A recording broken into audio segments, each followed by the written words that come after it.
There's a breaking news coming up. The board controlling the Sabrimala temple made a complete U-turn on the entry of women of all ages at the hill shrine, telling the Supreme Court today that it has decided to support it. The board is controlled by the Kerala government, which has opposed any review of the top court's September order that ended the temple's traditional ban on women.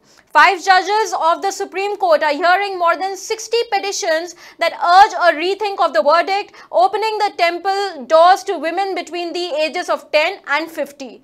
The order had triggered a huge backlash from traditionalists. Only 2 women have managed to enter the temple since. The rest had been forced to turn back by the huge protests by right-wing groups that often involve the use of force, threats and intimidation. 4 months after it allowed women of reproductive age into the Sabrimala temple, the court today began hearing review petitions challenging its September verdict. A batch of over 60 petitions were heard by a 5-judge constitution bench led by Chief Justice Ranjan Gogoi. The Sabrimala case was earlier scheduled for January 22nd but had to be postponed as Justice Indu Malhotra, one of the judges on the panel, was on medical leave. Justice Malhotra, the only woman judge on the bench, had dissented with a verdict in September saying courts must not interfere with issues concerning deep religious sentiments. The verdict had set off massive street protests in Kerala.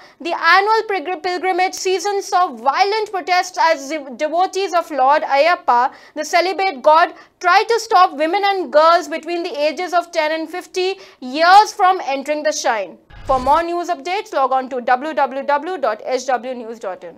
If you like this video, please share it, and we would love to hear your comments in the comments section down here. Also, please do like our Facebook page and follow us on Twitter to get minute-to-minute news updates. For more such shows and videos, well, subscribe to our YouTube channel.